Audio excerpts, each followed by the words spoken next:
తప్పతాగిన తర్వాత తన మన భేదమే ఉండదు. ఎవరితో మాట్లాడుతున్నామో ఏం చేస్తున్నామో కూడా తెలియదు. గోటితో పోయేదాన్ని గొడ్డలి వరకు తెచ్చుకుంటారు. మత్తు వదిలితే గానీ తెలియదు తాము ఎంత పెద్ద తప్పు చేశామోనని. సరిగ్గా ఇలాంటి ఘటనే రాజమహేంద్రవరంలో జరిగింది. అర్ధరాత్రి నడి రోడ్డుపై మద్యం తాగుతున్న యువకులను పోలీసులు మందలిస్తే తిరిగి వారిపైనే దాడికి దిగారు. చేతిలో లాఠీ లాక్కొని దుర్భాషలాడారు. తెల్లారాకే కానీ వారికి తెలియలేదు పెట్టుకుంది పోలీసులతో అని.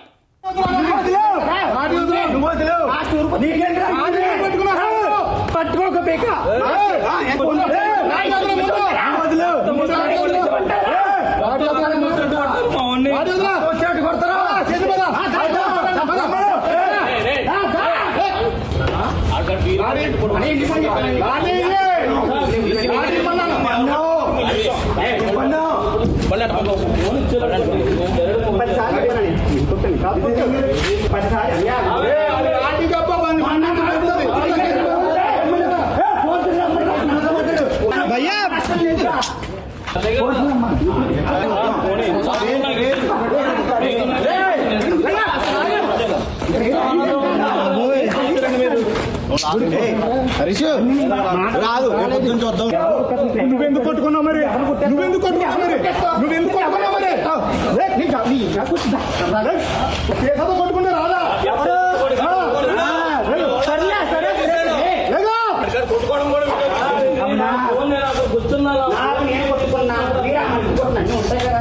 చూశారుగా, తాగిన మత్తులో యువకులు చేస్తున్న హడావుడి. ఏకంగా పోలీసులపైనే దాడికి తెగబడ్డారు. చేతిలో లాఠీ లాక్కుంటూ బూతులు తిడుతున్నారు. ఏం చేసుకుంటారో చేసుకోండంటూ లెక్కలేనితనంతో మాట్లాడుతున్నారు. పోలీసులంటే ఏమాత్రం భయం, డిపార్ట్మెంట్పై ఎలాంటి గౌరవం లేకుండా విచక్షణ మరచి ప్రవర్తిస్తున్నారు. మరొక్కసారి చూడండి.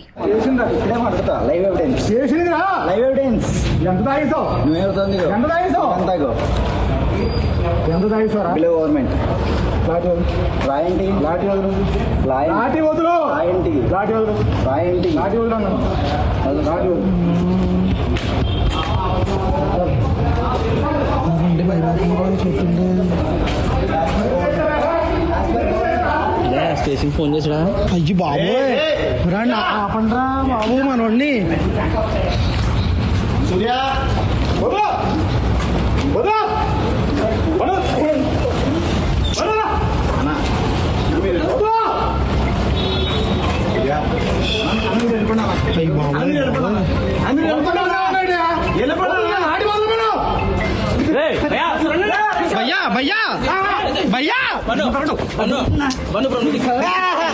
తూర్పుగోదావరి జిల్లా రాజానగరం మండలం పాతుతొంగపాడుకు చెందిన రౌడీ షీటర్ కట్టుంగ హరీష్, రాజమహేంద్రవరానికి చెందిన కర్రి దుర్గా సూర్యప్రసన్న కుమార్, ధవళేశ్వరానికి చెందిన ములపర్తి వినోద్ స్నేహితులు.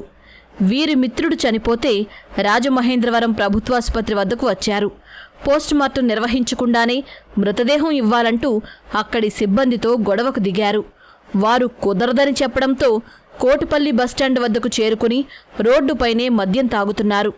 ఆ సమయంలో గస్తీకి వచ్చిన కానిస్టేబుల్ నాగరాజు, హోంగార్డ్ కాశీ వీరిని అక్కడి నుంచి వెళ్లిపోవలసిందిగా హెచ్చరించారు. మద్యం మత్తులో ఉన్న ఆ యువకులు పోలీసులపైనే దాడికి దిగారు. ఓ యువకుడు మద్యం సీసాతో తనకు తానే గాయపరుచుకుని పోలీసులపైనే కేసు పెడతానంటూ బెదిరింపులకు దిగారు.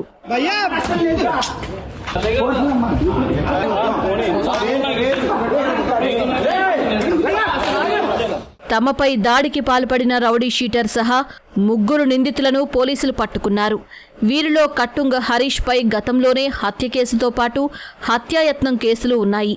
రాజానగరం పోలీస్ స్టేషన్లో ఇతనిపై రౌడీ షీట్ సైతం ఉందని పోలీసులు తెలిపారు. సో ఎవరైతే ఆ 3 వ్యక్తులు ఈ స్టేషన్ సిబ్బంది మీద ఇట్లాగా బిహేవ్ చేస్తున్నారో వాళ్ళని మనము ఇమీడియట్గా అరెస్ట్ చేసామండి. రిమాండ్కి పంపించడం జరుగుతుంది. Kotipalli bus stand back side కూడా సో తాగుతూ గొడవపడి న్యూసెన్స్ చేస్తుండగా అటుగా వెళ్ళిన బీట్ సిబ్బంది ఎవరైతే ఉన్నారో వాళ్ళని ఆపి మీరు ఎందుకు ఈ టైంలో ఇక్కడ ఉన్నారు, న్యూసెన్స్ చేస్తున్నారని అంటే వాళ్ళు వెంటనే అక్కడ ప్రశ్నించిన కానిస్టేబుల్ మీద అండ్ హోంగార్డ్ మీద కూడా తిరగబడి చాలా అరగంటగా బిహేవ్ చేశారు. సో ఏదైతే ఉందో వాళ్ళకి వెంటనే మనము ప్రొసీజర్ ప్రకారం ఎఫ్ఐఆర్ చేసాం అండ్ వెంటనే 24 అవర్స్ లోపల కూడా వాళ్ళని అరెస్ట్ చేయడం జరిగింది. గతంలో రాజమహేంద్రవరంలో బ్లేడ్ బ్యాచ్లు హల్చల్ చేసేవి. కానీ ఇటీవల కాలంలో పోలీసులు ముమ్మరంగా గస్తీ నిర్వహిస్తూ ఉండటంతో రాత్రిపూట నేరాలు కొంత తగ్గుముఖం పట్టాయి. కానీ ఏకంగా ఖాకీలపైనే దాడి చేయడం, లాఠీ లాక్కుని దుర్భాషలాడటాన్ని పోలీసులు చాలా సీరియస్గా తీసుకున్నారు. నిందితులకు కఠిన శిక్ష పడేలా చేస్తామన్నారు.